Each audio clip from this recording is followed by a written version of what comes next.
Everybody, Thursday night. Hope everybody is nice. We hope everybody is well. Nice to see everybody. We are getting ready for Shabbos, and it is an honor. It's a privilege to welcome everybody to our virtual Around the Shabbos table. We ache to see you all live and actually around our Shabbos table. We have an unbelievable opportunity tonight to see you. It's great to see everybody. Chef Mayor, I love your shirt, Boca Jewish Center, wearing it proudly. We hope everybody had a safe week and a healthy week and a productive week and a meaningful week. Those of you who are not in South Florida, I hope you're keeping warm, and just know that we all. It's freezing. That's why you should make it your return trip ticket back home for tonight. You can still make it back for Shabbos. I think Jerry wants to build a snowman. So tired. That's why young people have babies. I think there's a 9 o'clock flight, JetBlue, out of He JFK. slept in the room next to us and we gave them a break. Oh, That's so sweet. It was wonderful. He had her Hebrew lesson all week. Yeah, we were teaching her Hebrew. 6 months. She knows already a lot. Yeah, it was great. Nice to see. Amazing. Wow. All right, let's start tonight off with a bang. Baruch atah Adonai Eloheinu melech haolam shehakol nihiyeh bidvaro. Amen. We had an action jam-packed week this week. First of all, before we really get started, I want to wish everybody a Rosh Chodesh Tov, a good Chodesh. Misha Nichnas Adar Marbin B'Simcha, the month of joy, of jubilation. The Gemara says, the Talmud teaches us that there are certain months specifically with certain inherent genes, if you will. And the months have a mahus, have an essence to them. And the month of Adar is filled with simcha, it's filled with joy, it's filled with opportunity. And it's unimaginable to think, you think about this past year, where we were in Adar last year, and now where we are now, to be able to hope and pray that this Adar is going to be Vina Hafaychu. We're going to have simcha and celebration and joy and family. And just like in those days, it was perilous and it was unpredicted and so concerning. The simcha is not just a simcha of holelos, like the Mishnah Berurah explains, an empty simcha, but a simcha that's of simcha shel mitzvah, a simcha of joy is a simcha that we are welcoming. Misha nichnas adam marbin b'simcha. So Rosh Chodesh, a good Chodesh to you and to your loved ones and to your families. And I'm going to get in trouble. It's going to happen, but I'm throwing it out there. I want to wish a Yom Huledet Sameach, a very happy birthday to, how can you love this? I just got a massive cake.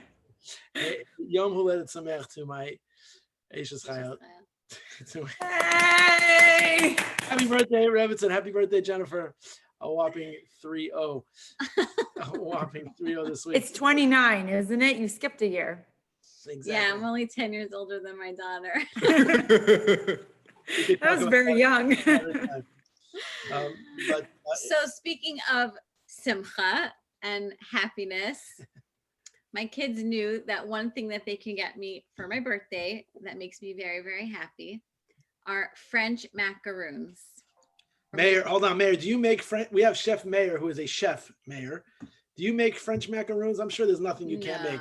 Chef, do you make macaroons? French macaroons? Why not? See that? The Rebbetzin has Okay, well, if you know how, so here's the story about French macaroons. I love French macaroons. They have to be perfect, like a little crunch on the outside, soft on the inside, not too sweet. Okay, so that sounds like a drush in the making. I got a drush out of that right there. Boom. I can bake most things, I'm pretty good in the kitchen, but I cannot make French macaroons. And Shimshi, our 13-year-old, 14-year-old, took it upon himself this COVID-19 era. He tries to make French macaroons, I would say, every other week, and we can't get them right. They're very, very, very hard to get right. And it's one of those recipes that the details are very important, and like the temperature and the type of oven and the amount of times you stir the batter, like everything matters in this recipe, and it's a little bit frustrating and we have yet to figure it out. So why do I bring this up? Pesach next year at Matzah Fun Tours if we operate. Yes? Jerry, you're taking all of us, right? Just want to You're Make gonna sure. pay. That's tonight. Everybody who's on Around the Shabbos table, you missed You this just episode. won. Yeah, I'm you looking forward to my room. big. Everybody on this episode, minus whatever Mark's holding, is invited to this next year's. Can you pick it up? Is there going to be a macaroon station? There's got to be. Wasn't it Oprah? You get a Pesach program. You get a Pesach program. Jennifer, what cookbook are you using? Oh, we're using online recipes. Oh, We've that's- watched Okay. we've that's a watched shame. videos. We've Got kept it. the computer on the counter and every 5 seconds pause it and do exactly what they say. We've done everything, but we just can't seem to get it. I don't know if my mother-in-law is on the call tonight, if she's on this thing, but she's never tried to make French but macarons. I know She if is on my the call. but if my mother-in-law, I don't know if she's on the call or not, but if she isn't or if she is, there is very little I think my mother-in-law cannot cook and cannot cook. Mommy, are you up for the challenge? I did not see her. She You could. can make your do it. voice heard. We'd like to know if you can make perfect French macaroons. I've never tried. I know. And that means they would be perfect in the first go. Probably. You're No. probably right. So the reason I bring this up is because we have had a very exciting few weeks of Parshios, and you tuned in this week for a different vibe type of Parsha. And what I mean by that is that all of the Parshios that we've been reading the past few weeks have been exciting and colossal and Exuberant. thunder and lightning and excitement and really the what makes us the Jewish people. We just went through the past few weeks and it's very exciting. And then this week the tone changes dramatically, I would say, and you have lists of mitzvos, lists of details, lists of minutia of you have to do it this way and you have to do it that way. And it's like we went from the thunder and the lightning and standing up for the Aseres Hadibros to like rows and rows and lines and psukim of details. So there's this like abrupt change in the tone of the Torah. And the question is why? And the question is, how do we as Jews, find the simcha, find the excitement in the detail, like the French macaroon? Sometimes if something is really, really yummy, you have to give in to the details. And I'll start with that. How do we keep, how do we not go into this week's Parsha feeling like, oh, it's a drag, the details, does Hashem really care about how exactly I scoop out my cholent from the crock pot on Shabbos? Like all these details. I know that this is something that a lot of people want to talk about. A lot of people question and struggle with. Why the minutia? What is the big deal to Hashem? Give me another example. How I check for bugs in vegetables that you can't even see with your own eye. Letters, not putting a birthday cake. Yeah, I'm sure everyone here can think of a detail that drives them crazy about Shabbos or about halacha. But how do we? I can't. I personally, with this tie came a commitment not to find anything problematic with it. I love putting my coffee into 3 different cups. It's so fun. It's very good for you. It's good for the wrist. So fun. Lukewarm coffee tastes No the best. dishes to do, nothing. Great. I love that. I love that. Anyone else have a detail that they find that they just think is exciting? Wait, Nancy, we can't hear you. Unmute yourself. I said no, but I know what she's talking about. Anyone have a good example of the details that they love about halacha and Yiddishkeit?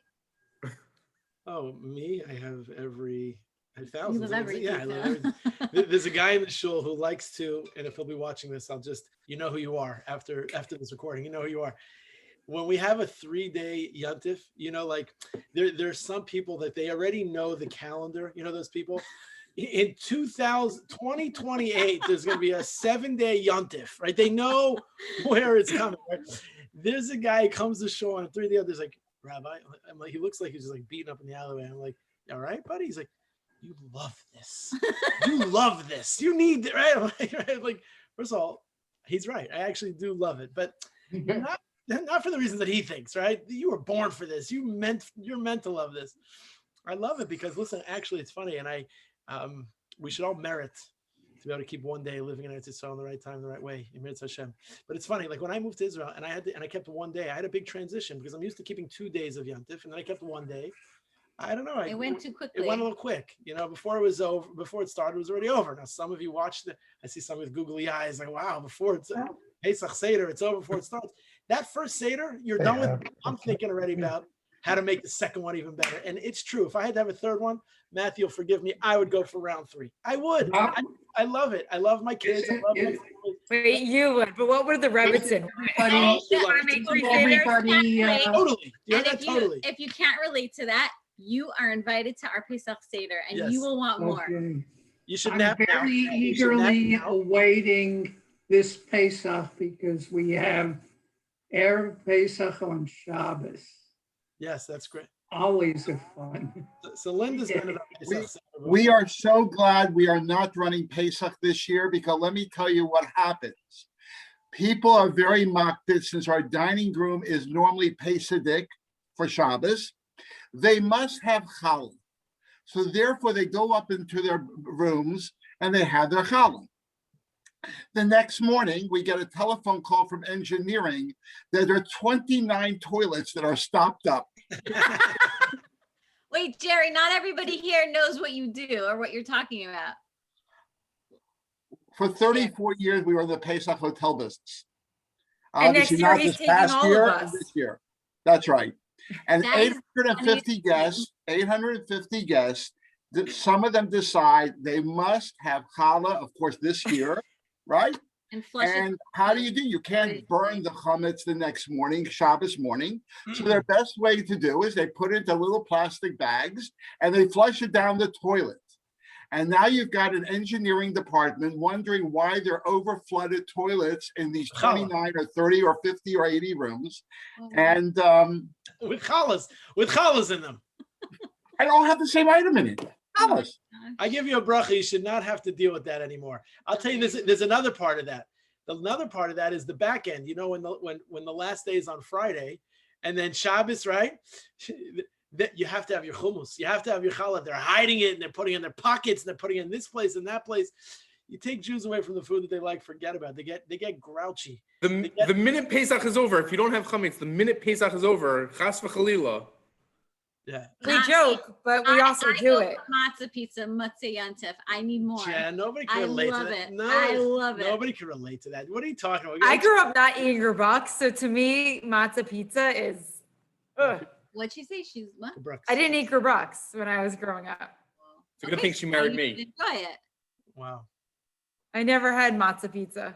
Oh. So let me, Now she does. I wasn't missing out. I have to just say.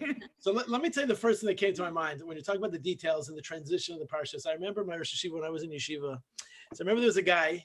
This just popped in my head. There was a guy who he got very into things pretty quick. You know that guy. You know that guy. I don't know. Like a month earlier, he didn't look the way he looks now, and now a month later, he's like the Rebbe, right? In a very short period of time, and he was learning Baruch Hashem, and he's still learning. He was learning, and he was very quick, and he was being marba the Sedra, and he was studying the weekly portion. And I remember my Rosh Yeshiva, well, let's just put it this way: he wasn't shy. He's not shy, and he would call him. And says, "Let's see what kind of knacker you are when you get to Parshas Mishpatim, and Parshas Truma, and Parshas Tetzaveh. Let's see if you're really being marva the Sedra the same way. Of course, you're learning Bereshis and the stories of the Avos and Yosef and the brothers and the beginning of Shemos Vayakam El Chadash Shaloya this Yosef, and there's Shibud and there's slavery and there's plagues and it's drama and Moshe Rabbeinu and there's a staff and there's movies on it and there's movies. They're inaccurate, but there's movies, and then there's a splitting of the sea, and it's so unbelievable. By the way, did you hear him say that? They're completely inaccurate. Cecil B. DeMille, and that's an old movie. He just didn't read the script, but that's a side point. Okay, he didn't get to the original, but all the other ones. And then he transitioned to Parshas Mishpatim and to all of the details, which seem to be minutiae. So much so, this transition, if you're being marva the Sedra, he used to say it's the difference between boys and men. The boys, they can study the Parshas when it's, Yosef and the brothers, but are you really being married to the Sedra? I'm going to drop it. I'm going to get into brachos in the Masechta in Daf Yomi. And Shabbos, I could do Eruvin. Forget about it. Checkmate, right? If you do the Daf Eruvin, that can't be. Somebody actually said to me, Rabbi, they didn't mean to put Eruvin in this. I'm like, who are you? Just curious. They didn't mean to put Eruvin in this. And the answer is that part of everything that is meaningful in life comes with the distinction and the relationship between the things that we perceive to be exciting and the things that might be, the gravel in the gut type of stuff, the details. It's all in the details. It's everything is in the details. Sometimes I ask my kids, did Tati give you enough hugs today? And the answer is, and even though I'm hugging and kissing my kids literally all day, no, Tati didn't give me enough hugs today. Yeah, because if they say yes, then that's automatic they're in punishment. trouble. Okay, Matthew, edit that latter part. But the answer is why? Because children crave love, husbands and wives crave love. Relationships are built on not the big things as much as the little things. The acts of service. What's acts of service in the love language that I'm sure some of you have read and study and know about? Love language we've spoken about many times. What's acts of service? Acts of service it's the ongoing small details, cleaning up dinner, taking out the garbage, picking up the things off of the floor, being sensitive about things that you should be sensitive. It's the small things that really define the relationship. To be able to get, a big Hanukkah present, it's nice, don't get me wrong. To be able to have the big celebratory things, they pale in comparison to the small details. So it's not. I remember we had a birthday in the shul, and I don't know if it was I'm sure Linda was behind making sure that the person's birthday, that person had a cake. Maybe it was even me. But there was a birthday in the shul, and I remember standing next to somebody, and he saw the plastic on top. Happy birthday, let's just say, or happy birthday, Rabbi. He saw the plastic. Why? And the guy was like new to organized Orthodox Judaism. He's like, why is there plastic on your cake? Like what? So I started to explain to him, or it was on the chocolate. You pick it up, and I started explaining to him. He's looking at me. I'm like, it could go either way. It can go north or south fast. Right? and friends, it went south. It did not go north. I was hoping he would say, wow, that's beautiful. It's nice. Like, that is outrageous. The most ridiculous thing I ever heard. Are you serious? Like, the Ribono Shalom, the Almighty, cares if you cut a letter on Shabbos? And the answer is no. I don't think that he cares. So we look at it like that. Does he care? Does the challah care that you cover the challah? The challah is not jealous. You ever have a jealous challah? I did once. You understand? It was a bad Shabbat. We don't talk about it. You know what you should do? Take that challah, go to Jerry's program, flush it down the toilet on Shabbos. In a bag. You never had a jealous. Why? It's not that the Rebbetzin Shem cares. Shem loves us. He wants us to think of him. And the difference between a husband and wife, where a husband is thinking about his wife throughout the day, he's a busy day, he's a surgeon, he's a rabbi, he's a lawyer, he's an executive director, he's a bank, whatever it is, a text message. I'm thinking about you, a heart, I love you. That small detail. A latte. A latte. Are you hinting to something? Jerry's a latte man. So, and I'm in trouble with that, but that's okay. We can learn. I've got a few black and blue marks on it, but the answer is those small things that you don't necessarily need them. You're not going to tell your spouse that you want that. You're not going to tell another person, but it's literally, it's the details that bond, build the relationship, glue it all together, that make it so important. So I don't think the Rebbetzin Shem is upstairs keeping a track. Oh, Gibber didn't cut letters on Shabbos. Gibber remembered me. It's not that we say Hashem Elokeinu, Hashem Echad, that God needs me to tell him that he's one.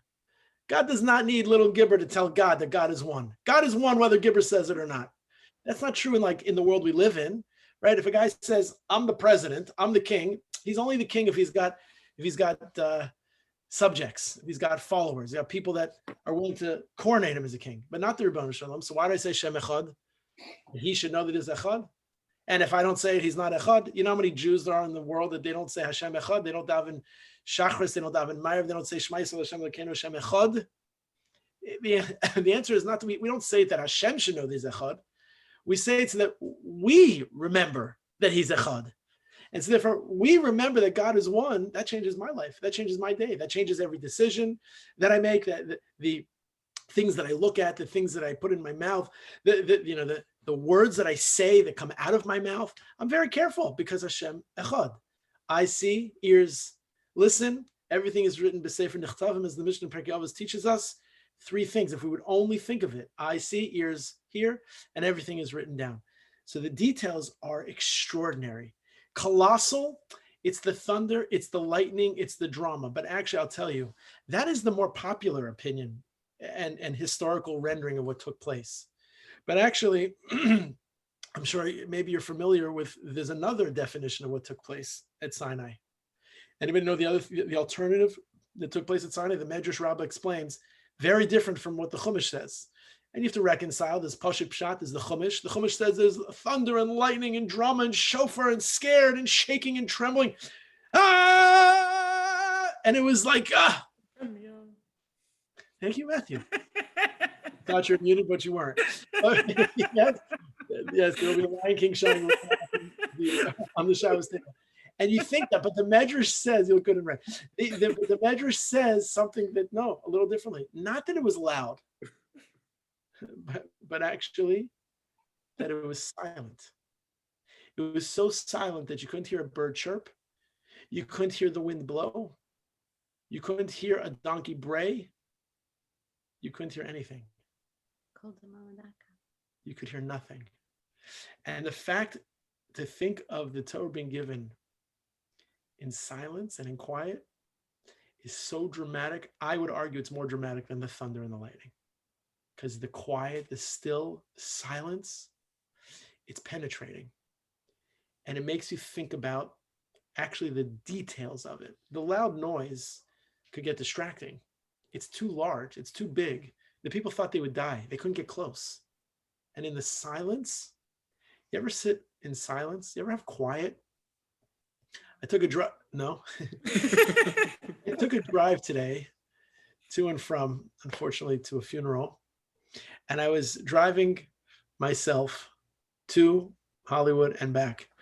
And I was, thinking that at least on the drive there, not on the drive back, but on the drive there, I was thinking to myself, what's going to happen if I just sit and I'm just quiet? I could hear the hum of the car. I could just have quiet. And in like a few minutes, I put the music on. I was like, trying to be lebedik in the car. And then I realized we don't have quiet enough in our days. There's a silence, there's a quiet, there's a reflection. And that reflection gives you the opportunity to focus, I think, sometimes more so on details. And those details are the things that are just, I think, way easier to overlook. I was telling Matthew today, like sometimes the great surgeons and, Michael Phelps speaks about this in his Olympic accomplishments, the idea of imagining it and seeing it before it happens. You close your eyes and you can like watch it happen and you prepare for it. So therefore nothing that comes your way, you're not ready for. A good surgeon, he prepares, he sees what it's going to be. I try to think about my drasha, everything that's going to come out before I say it, so that if I say it, I don't have to rely heavily on my notes. So it's like when you have silence and you're quiet, you can reflect, then you can think about like those big things. And that's what Shabbos is. Shabbos, likra Shabbos, lechuvanecha kihi makor bracha. Shabbos is the blessing. Shabbos is not supposed to be busy. Shabbos is supposed to be reflective and growing and experience bliss. And not the rush and the craziness of the week. It comes to a screeching halt, and it is quiet, not silence, but quiet. You've quieted the work week. And now, what matters? What matters? If you look at the Shemona Esrei, though, that's also when it's supposed to be silent. And it's so important that we have it quiet because, the reason behind it, why we do it, was because if somebody was embarrassed because she was davening to have children and wasn't able to, and that's why we do it now. But I can't see. They can see. Okay. But Sorry, that's my fault, Tova. no, it's not. Yeah, probably. And I don't know what I'm looking at anymore. But I'm saying, like, out of all the davening that we have, you have Shabbat, you have Kabbalah Shabbat, and which is so loud and meaningful. Then you have these moments throughout the day. They're the quiet davening and the quiet Shemona Esrei, which is just for a couple of moments, but it's your time really to connect with Hashem as opposed to the other times. where it's loud and everybody's into it together and they're talking, or somebody might be talking in the background. And I think it has more of an impact on Sure. how you're able to connect to Hashem as opposed to the other parts of davening. It's the impact, and it's also the realization that when you dissect, for example, Shemona Esrei and all of the blessings and the details, right? We want to be as detailed as possible about our own wants and our own asks and our own needs. And for some reason, we wonder, God doesn't have those. We don't have to be detailed with God. We only have to be detailed with God when it comes to what I need. Not how much showering of or expressing of. There's no end. And how about like To the just connection. the way our bodies work and how many details have to go perfectly in our bodily functions for us to be healthy human beings. There's so many minute details that make us be able to live a normal day that we demand that Hashem do for us. And when we are put to the test, we're like, what? The bugs in a strawberry? What? I want to just share with you, I just was thinking of this when we're talking about details. I have a picture here of what Nechama did for my birthday. Wow. I woke up the morning of my birthday to like 300 Post-its that covered my cabinets. Can you pinch that in, Matthew, or no? How cool is this? She covered my whole kitchen with Post-its that said "Happy Birthday, Ima." Oh, wow. That's that. So speaking of details, my husband tells me he wasn't sure if I was going to like kill her or love her. And I loved it because it felt like, wow, she put in so much time to write on every single little Post-it. And it was really, really special, I thought. Did the handwriting get worse from the beginning to the end? No. It's amazing because it's an inexpensive labor of love. Just that mommy, Ima, should wake up and see, like, it's electrifying, and it's nothing, but it's actually everything. It's everything, right? It's all the details. It was so special. How long did it take to get it off? to get it to put it up? Myself over the next couple of days, I did it like a little at a time. To repaint, to repaint the chip. Just kidding. How long did it take to put it up? I was in my bed. I don't know, like a couple hours. No. Oh, an hour? Yeah, something like that. Even less. It took days. Weeks. That's the answer. Weeks. Oh, it No, for it was sure. like an hour. For sure, but it's Days. amazing. It's a card, right? It's a card. I know, Matthew, you shared personal, reflections about a card and cards that you've unearthed and uncovered, and how detailed and how special and how life-changing, and how you hold on to that. That's what you hold on to, right? And also, when you do something, you want other people to notice the details that you put into that thing. Exactly. You want someone, if you made a creation or a meal or a bouquet of flowers, or I don't know, you want someone to notice, oh my gosh, and you even did this and you even did that. We all want that. We all care and crave the details and the attention to the details. So it's definitely good chizuk for going into this week's parsha. There's a story. So I'm craving the details. I want Parshas Mishpatim now. I'm craving the details. Woo!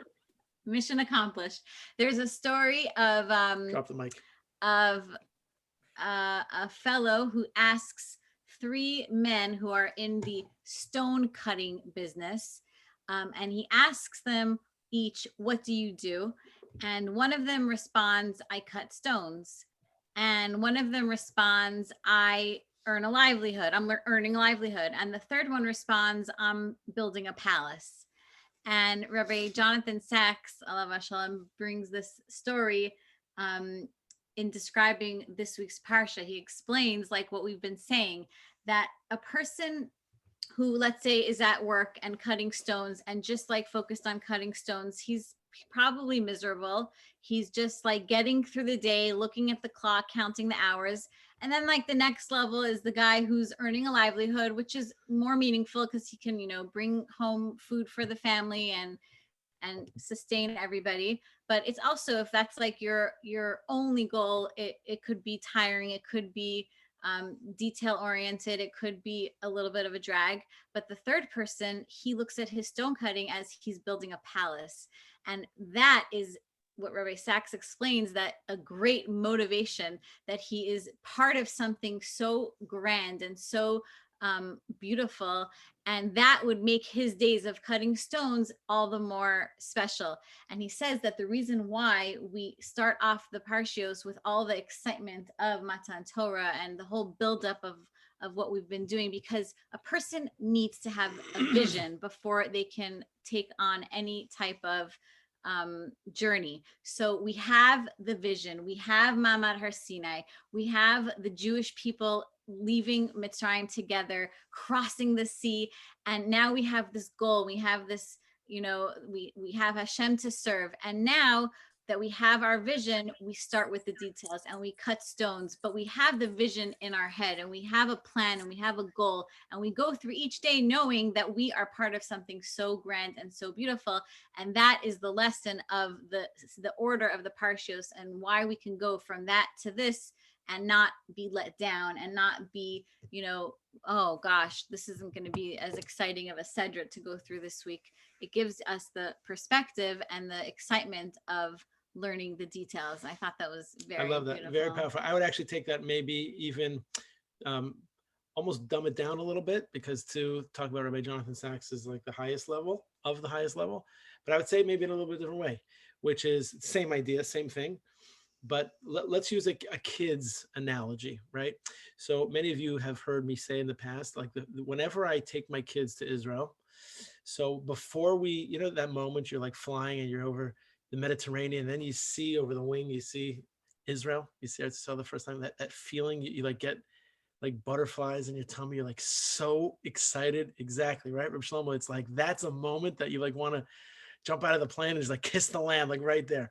So what I do is I take out candies for my kids. I always have candies in my bag, and I take out sweet candies that they should put in their mouth. Certainly the first times ever, and all the time. And I myself take candies. I put candies in my mouth, and I put candies in my children's mouth, because I want them to associate seeing Eretz Yisrael with a sweet candy in their mouth. There's like a sweetness that people need. There's a simcha, a joy, a happiness that people want to feel, and associate that happiness with things that they love and the things that they cherish. I love and cherish Eretz Yisrael. I love and cherish Eretz Yisrael with all my heart. So I want my children to associate Eretz Yisrael with sweetness, with just a love. So here's what I would say, is that the Parshios that are like the story, they're easier, they're exciting, you got to be excited. It's like the candy. It's the sweetness. It's the sweetness that like gets you on fire. Like that Bacher, that guy who I described as in Yeshiva years ago. Like, it wasn't that the Rebbe was saying, okay, let's see if you're doing Shnai Mikra when it comes to Parshas Mishpatim. What really he's saying is like, use the sweetness and the flavor of what you're enjoying in the Parshas that you're learning and the reading, the story of this and the story and the drama of all that, and have that, and have that excite the parts that are not so. Have that excite the parts that maybe you might think are not. So we're handing out milkshakes the Shabbos during so. But I would say it this way, right? That's one. I'll be there. That's one way to get you. And by the way, listen, sushi has brought a lot of people to Torah classes, right? Sushi, it's not, what's sushi? You have a bar mitzvah, you have sushi. You have a bris, you have sushi. You have a nicham avelim, there's sushi. You have a Torah class, there's sushi. Sushi is the great unifier. I'm telling you, it's the great unifier. It's not the pshat that it's the sushi. It's that people come because they want to dip it in the spicy mayo. They want a little bit of eel sauce. They want a little schmaltz, and then boom, the rabbi's got something. The Rebbetzin got something. There's a geschmack to it, and there's nothing wrong with that. But here's what I would say: there is something wrong if we don't spend energy trying to find our sweet spots. Let's treat ourselves to some sweets. You can't pass easily a Haagen-Dazs or a Baskin-Robbins without, I got to go in there. I got to get my favorite flavor.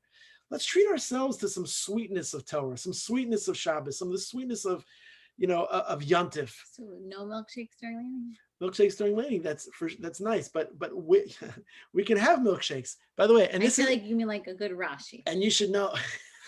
I would do milkshakes and Rashi. I'm thinking That sounds like a good class. There's a nice milkshake. We're going to transition on Shabbos table to milkshakes and Rashi. Rockin' milkshakes and Rashi. Love it. That's what it is. Listen, Linda, who's been giving out candy for years, and Jerry, who's been giving out candy more recently, and Linda's going to give it again soon when she comes back. That candy has brought more people, more kids to shul. And by the way, Linda, right? Not only does it bring the kids to shul, it brings the kids that are in adult bodies to shul. Those adults, they'll tell Linda what the candy order that they want, and they'll cut the kid off, right? Because the candy is everything. What's the candy? It's the sweetness. That's why she does it. So that's the question. The question is, where's our Haagen-Dazs in How mitzvos? about Not just Arashi. That's what you expect. macaroons and midrashim? Okay, now we're getting crazy. We're getting But crazy. are they like the good Pesach ones? Are they a mix of the two? No, Or the French ones. the French ones, fine. But are we like Oh, only yeah, not the focusing Pesach on one. Look, I'll like tell you- certain rabbis for that? And then when we switch to like the real macaroons for Pesach, is that like a different type of drasha? No, we need to think this through. Yeah, I'll tell you what Mayor's thinking right now. Mayor's thinking like, okay, come on. The food is one thing, and the connection, that's awesome. The sushi, the macaroons, the milkshake, it's all good. But here's what the emes is. Treat yourself to something like delicious. There's you read a commentary of Rabbi Jonathan Sachs on the Parsha. That's like, wow, that's delicious. That's unbelievable. You read an incredible story about Rabbi Margalit and his story about his faith and Emunah. That's unbelievable. If you're going to read Parshas Vayikra and think that you're going to be like, wow, that's inspiring, you might not be inspired by Parshas Vayikra. Now, maybe you will be. I don't know. Maybe you're on a high level. But if you're going to read a story and a perush, and there's going to be a commentary, and there's going to be something that's going to like get you so excited, like treat yourself to that. You know why? Because there are other parts that you might find a little bit dull, maybe a little bit less exciting. But what will excite the parts that are a little less exciting are the things that are exciting, the treats. Who likes salad? Nobody likes salad. You like ice cream.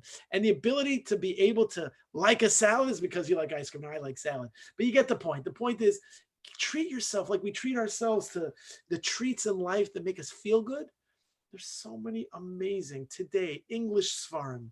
There's ways to appreciate the mitzvos, to think about the plagues, the makos, not just like when you were 6 years old, you saw a frog hopping on Paro's head and he's in the pajamas in the middle of the night. Sophisticate that. Read it. There's so many amazing books that are inspiring, that can elevate you, that make you feel great. And I'm proud to be Jewish. I'm excited about my Judaism. I love the holidays. I love Shabbos. Not dread the Shabbos. I love Shabbos. I crave Shabbos. I can't wait for Shabbos. Every bit of it is an opportunity for us to grow. And when we can find that place to grow, Likra Shabbos l'chuvanelcha ki makor bracha. That's the blessing. That's the essence of blessing. It infiltrates and penetrates and lights up your entire life. So you can start with a sushi, transition to a milkshake, go to a Mike and Ike's, and then before you know it, you're like eating Rashi's. And You love it so much you keep it an extra hour. Shabbos? How do you know? How does he know? He knows. He knows. Rabbi Shlomo, did you want to add something? I saw you were telling about sushi in the class. No, Sushi's good. She's good. It brings Torah. Sushi's good. It's the ultimate unifier because it's the rice and the fish and the vegetables. It's all the perfect things put in one. Love it. It's an achlas. It's a zamen. Bring it all together and you dip it. Don't forget the dips. It's all about the dips. It's true, but people like it's the accoutrements that bring people together. But ultimately, it's like the Gemara says, milsa de beduchsa is something that when a person laughs, a person smiles, you tell a joke. The Gemara says that Rava would tell a joke, someone's laughing, and while he's laughing, shove it in Torah right that way. So you put some food in, you put some sweetness, your candies. What's your sweetness? So your suggestion is look for something that would inspire you in every week's parsha, even the ones that seem a little bit tedious. Right. Listen, it doesn't have to necessarily even be in the parsha. Parsha's maybe a little ambitious for some.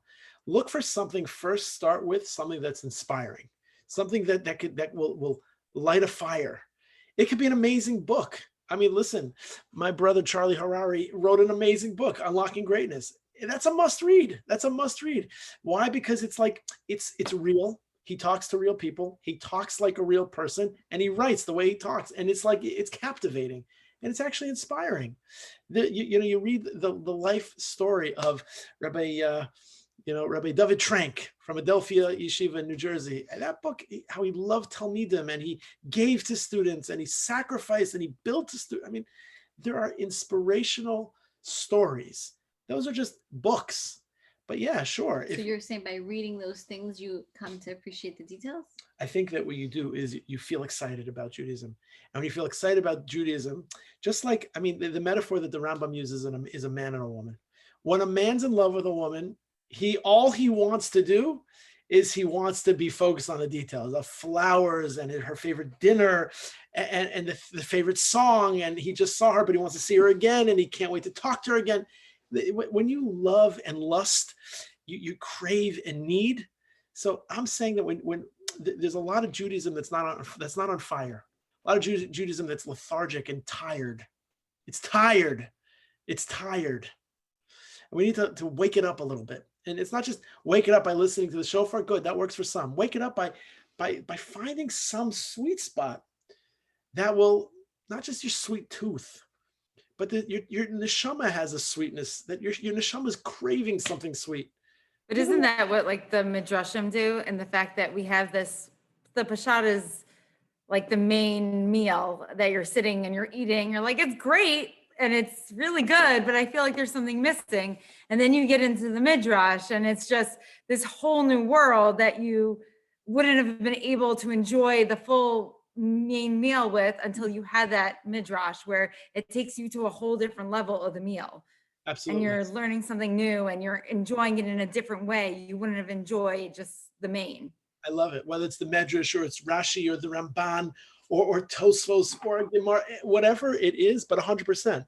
But here's the most important part of it. You can't just have the Medrash. Having the Medrash is likened to, you ever go to the ice cream shop with your kids, right? And you say to your kids, no, you don't do that? Never been. We have. And don't listen to him. We've taken them to ice cream. They're not. You go to the ice cream shop, and what's the first question the kids ask when you go to the ice cream store? Can I taste it? Yeah, that's a killer. Oh, how many scoops? That's a killer. Can I get toppings? We got a lot of questions in the Gibber family, but you can tell it's not rehearsed. We discussed it in the car for like 10 minutes until we get there, so they know the plan. I always find that, there's the car ask, and then there's the store ask. There's a chiluk. The car ask is how many scoops. The store ask is how many toppings, or can I get toppings? Like, as you look at the toppings are kanai nahara, right? Now imagine you said that it almost as if the ice cream is secondary. It's not even good anymore enough. Right. It's like you're disappointed now. I can't get toppings. Right. I can only get a waffle cone with a scoop or 2 scoops. I hope you let your children have toppings, because that's the best part. But Tova, to your analogy, what would happen if you said to your kids, "Oh, I see you love the toppings so much. Here's what we're going to do. We're going to skip the ice cream, and you can get as many toppings as you want. Fill your cone with toppings." No, that's why you need the main ice cream, and you need those toppings for the extra crunch. That's right. So to have the toppings is fine. And however many toppings is your Rashi, it tells us your Medrash. But if you do not have the ice cream, there's a machloket. What? There's a machloket. But if you do not have the ice cream, you're not going to just enjoy a cone filled with toppings. You're just not. It's going to be too much. But to have it, it's savory, it's delicious, it's delightful and refreshing, only in the combination. A sushi without the sauce is not a sushi. It's right. The answer is that you learn Chumash is gewaldic, but you learn with the Medrash, or you hear a story, or you hear a pshat, you hear a thing. It excites you. It puts you on fire. It literally puts you on fire. So I'm saying it's all about the details, but the details don't just happen. Poof, Shazam, a light bulb goes on. Okay, let me hook up with all the details. No, you got to fall in love. You date somebody, you're not in love. Drop the details. No, thank you. Shatrin, I'm not interested. You fall in love, forget about it. So much so that you'd get 400 some odd pumpkins to get engaged to somebody, right? Pumpkins. Who does that? Anybody gets engaged, 400 and some odd Kanai Nahara pumpkins will you marry me? Unbelievable, because the details, you care, and you'll even dress like a pilgrim. You'll go great distances. Let's say it that way. You'll even go, your love will show no bounds. So the love that shows no bounds is the love that we have to have for the Rebbe Shalom. Chef Mayor, someone told me that they went on our shul website and they saw our shul video. I'm like, our shul video, like from like 12 years ago, no, not 12 years ago, like 10 years ago. And I was so curious, like what it looks like People go on our website and they look at our shul videos. So I watched it today. I haven't seen it since like the shul dinner that we showed it on. Do you know how old it is, Matthew? Probably 7 years. I 7 8 think years. 2013, 2014. We're ready for a new So- one. I definitely think we're ready for a No, new it's one. amazing. It's amazing, this video. Scratch the new one idea. It's amazing. Scratch the new one idea. Michael Behar did it, and he is fabulous. So, Chef Mayor, they show on the video you in the kitchen at 5 a.m. making breakfast, and they show the spread that you used to make. I was like, my mouth was watering at the breakfast that Chef Mayor used to make to bring people to Shacharis in the days that we didn't have people coming to Shacharis and to come and learn some Torah. It was so beautiful, Mayor. I was really Unmute impressed. yourself. We watched it last night. It was very impressive. And you wanted that breakfast, We- right? we were That's very Chef impressed, yeah. Mayor. Mayor, I can't hear you. We can't hear you. Got on mute. Unmute. We got to hear you. We'll wait all night for you. No, I'll wait all night for you. We will wait all night for you. I'm gonna wait till I'm ready for the Do you next think that we need to redo that video? Totally not. It doesn't look old. Nope. I've It's never seen it, so it's new to me. It's perfect. Have you seen it? You've never No, seen it? I would just I've never superimpose. seen it. Now you hear me? Yes, Yes. yes. Okay. Today I spoke with Isaac and he asked me, Mayor, Sunday you're going for the second injection, so you will be able to come to shul. I said, Bezrat Hashem, end of this month, if everything goes okay, I will be in shul. Just what we will do the first thing, he said, coffee. We have to have the coffee. Then I said to him, oh, you need the coffee, then we have to have every Sunday the breakfast. What about the barekas? Shakshuka, barekas. Oh, eggs. Shakshuka, but all these things with the shmir, what we used to have. Oh my And then he said, and what will be with the shalshudas? Then we have to make the shalshudas also. So I said, I am willing to do it if you will help me. And if you will not help me, then I will not do it. Mayor, I'm going to tell you something. There's not enough red carpet in the state of Florida. Yeah, How okay. much carpet I'm going to put down, red carpet, when you come back. Kid, I know you don't know what kind of simcha is going to be. It's going to be a simcha. But not only did Chef Mayor make shalashidis, like tuna fish, egg salad, it was decorated with tomatoes and sliced cucumbers like a caterer.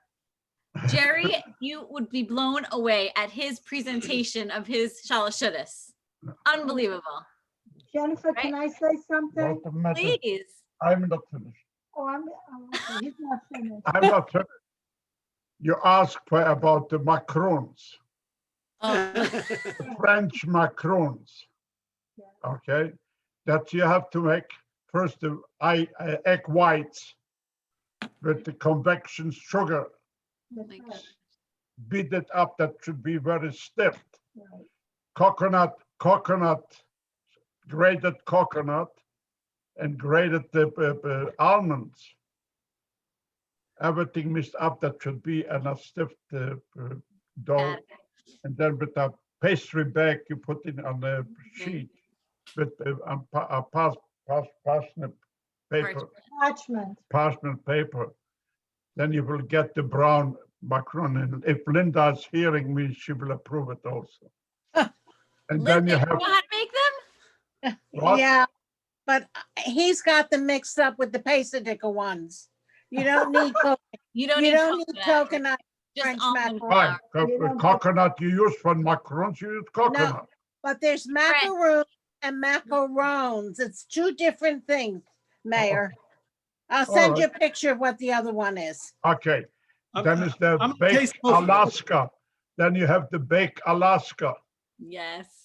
Okay, so that you have your ice cream, then you have to bake also no, That my mother makes. She sponge makes, cake. Your mother makes that. Your mother makes it. she makes the baked So then Alaska. that's okay. That is also with the egg whites, with the convection sugar, and then you decorated all this around. I think you can put 2 shelves from the eggs and put the sterno in the flame. Maybe when we both get our vaccines, you'll come to my kitchen and we'll make French macaroons together. Okay. It's very labor intensive. It's too much. No, it's okay. So that, and Jerry, was Jerry. What's happening? Jerry, thank you very much for the beautiful cantorium music what you sent me. It wasn't fancy. Wait, it's That's 8 minutes very long. beautiful Matthew. music. And Linda also, beautiful music Everybody what you knows sent me. about Boca Raton as a Jewish center of life. There are hundreds of thousands of Jews in the area. It's definitely on the map. People know about it. And you know by the amount of Jewish schools that are around, you know by the amount of synagogues, you know by the amount of kosher restaurants, kosher supermarkets. That's all signs of a vibrant, growing community. The history of our shul was a shul where people came as snowbirds, snowflakes, part-timers, etc. So our challenge was to find a rabbi who could transform our part-time shul into a vibrant, thriving community of its own. We were living in Israel. We were very, very happy. I was running a base medrash program. And when we boarded that plane from Israel to never in our wildest dreams. There's some white in there now. Oh turn my into goodness the gracious. journey that we find ourselves on now. We knew after the first meeting, this was a once-in-a-lifetime opportunity for us to find our spiritual leader. Matthew, are you giving us popcorn? From the beginning, we felt right at home. We're able to connect with everybody, and it's just grown slowly from there. Just in the short period of time, the shul has more than doubled. Such a wide range of backgrounds, both in terms of religiosity, where people, from birth or became religious over time. You have young families, young professional families, you have retirees. Several Holocaust survivors in the community really bring a lot of depth. Hey, that's without the beard. When you walk in to They're not wearing masks. You feel an electricity, a warmth, a spirituality. You feel a sense of being welcome, of not being judged. You just come as who you are and you're accepted. You don't need to pretend to be someone else to fit in at Boca Jewish Center. I've never been so at peace of mind in my life. Shabbat and Yantif in the shul, and the davening, and the rabbi's lectures and his classes, and the drushes. It's